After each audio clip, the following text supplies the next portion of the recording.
When you find something that means a lot to you, nothing can stop you. And my biggest motivation was my failure for many years.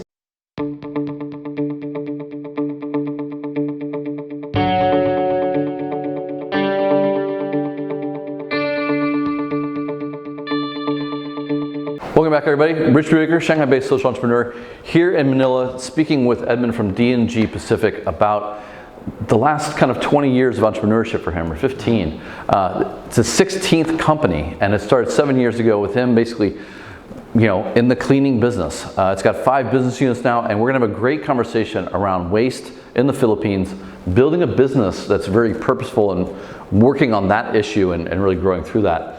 But also, for those of you that have kind of enjoyed or found value in the conversations around burnout and rebuilding, we talk about one of his businesses and when it failed, how he came back, and what he really thinks he learned from it to make the next business the best business. So, fantastic conversation. Thank you very much for your time.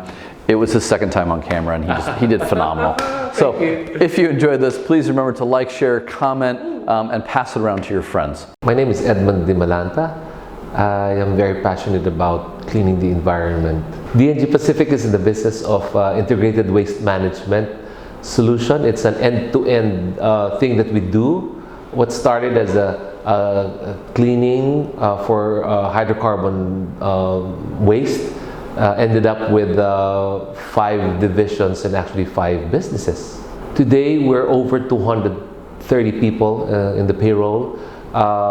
We started in Manila. We're moving to Visayas and Mindanao, and that's the reason why I have this. This is a reminder that we moved out of Manila. We're in Mindanao now. You haven't been in the Philippines very long. Like you're Filipino by background, but you spent dozens of years abroad, around the region. What's your background? How did you come back? And what are you working on these days? I worked for multinational companies for a good 10 years, and then I said I'd like to get into business, my own business. So when I lived abroad, the opportunities opened up. I got into business consulting. I went to technology. We were doing software development for mobile phones, and then it just kept on going. I like technology. I really like the new stuff. And then after many years, I counted this 15 businesses in 15 years. This is the 16th business that I'm in, and I just love it because when I stumbled on this business, I like it because it's very purpose-filled. It uplifts people, and it really has an impact to the country. What was the first step into this business? I was volunteering for a foundation that was dealing with the environment. My friend just went to me and said, "Hey, I have a product. I want you to take a look at how to bring this to the market." And when I saw it was an excellent solution that cleans hydrocarbon waste, I said, "This is too expensive. We have to make this product hide behind the service." And I said, with what the foundation is doing, they were focusing on LGUs. I said, maybe there's a need for the private sector. So I saw the need in the private sector. It started with a cleaning job. So from the cleaning, I got into the others. Okay. And so then who are your customers? Are they large multinationals who have a sustainability statement? Are they Philippine companies? They're like, we have a problem and we want to protect our environment? Or is it just businessmen who see this is a way to save money? Actually, he's going to say all the above, but I actually started with friends because my friends who lived abroad were the ones who believed that there is an issue that could be addressed, the garbage and sustainability. So the friends who trusted me passed me on to other friends who were in the business, and then I ended up working with very nice names, multinational companies. And for the record, we would only get referrals. We didn't advertise. We just kept on receiving customers. So that's how it went. So you've done this mostly off the back of your friendships and your network. Yes. That obviously, as you grew to 250 people, had to change though. Like your friends could only get you so far. Right. So then how have you had to how's the business had to change as you move from really warm relationship-based stuff to pure corporate sales, like knocking on a door of KFC, McDonald's, Jollibee, whatever? The shift happened when I realized there was too much time spent in speaking to the business people. So I said, I have to go industrial. Our retail or our face in the market are the shops, the restaurants, the hotels, the property development companies. But really, I can see the opportunity to go industrial, factories, commissaries, manufacturing companies. That's where the bigger business is. At the same time, they can make a big impact on this new industry in this country. Okay. Where does trash go right now? Where does this waste normally go if it's not involved in your supply chain? The sad fact is most of the waste goes direct to the landfill. There are LGUs who are doing a very good job of segregating and building materials recovery facilities so that there is waste reduction that will reach the landfill. So that is the common thing that happens. Waste goes straight to the landfill. Okay.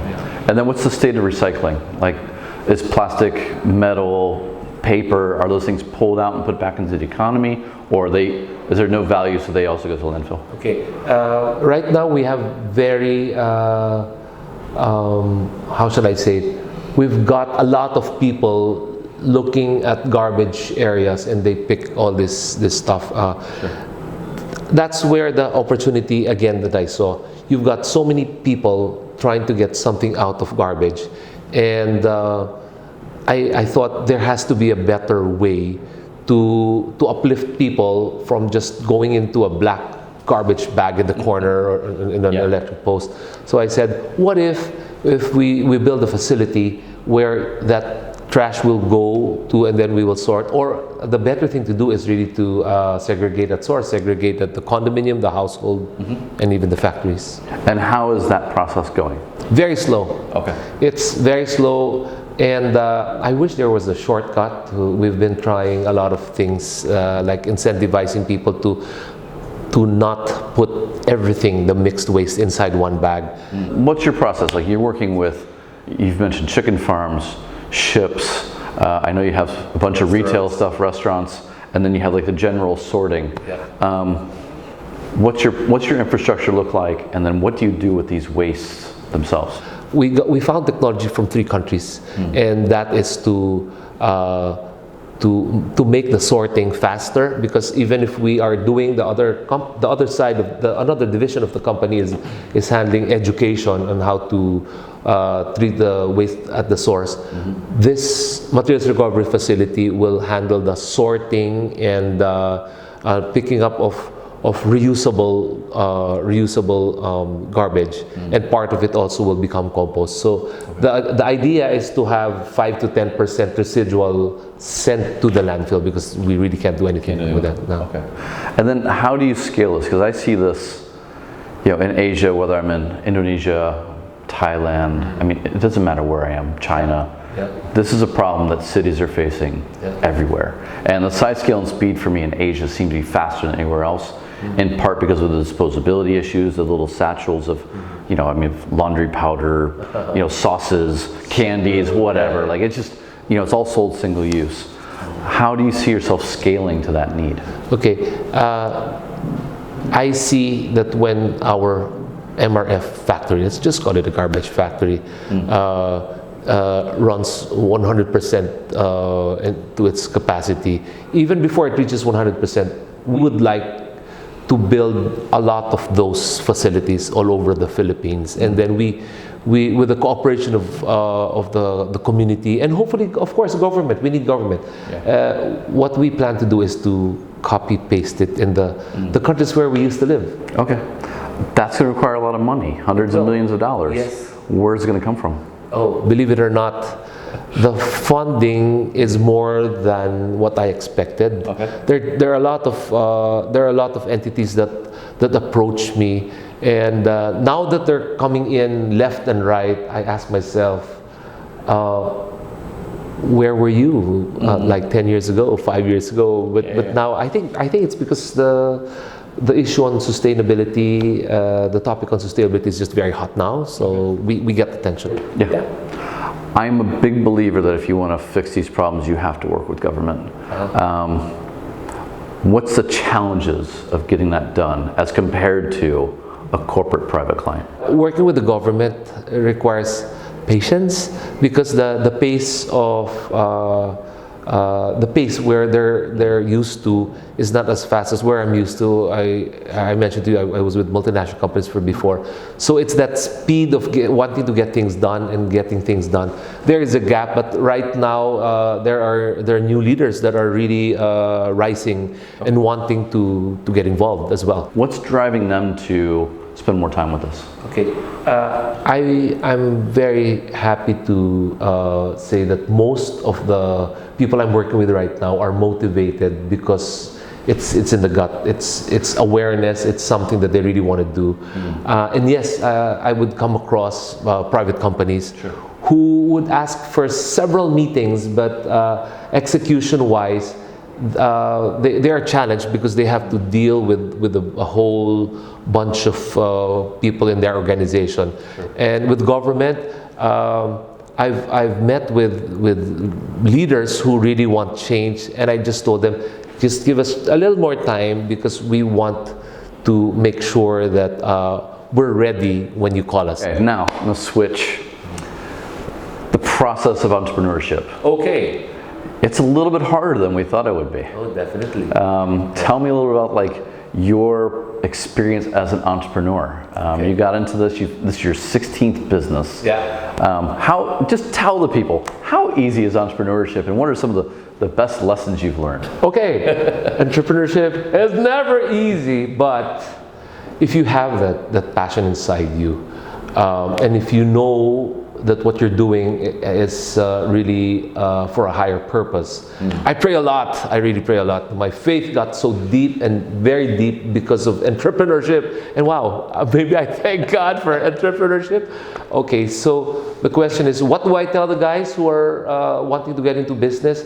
It has to be, if you choose a business, it has to be something that you really like, something that's in your heart. And even if you don't know what it is, you can learn anything, because I was telling you, Rich, that I'm a frustrated engineer, but I work with a lot of engineers, and I can see when you find something that means a lot to you, nothing can stop you. And my biggest motivation was my failure for many years. Okay, so you've had 15 businesses before this one.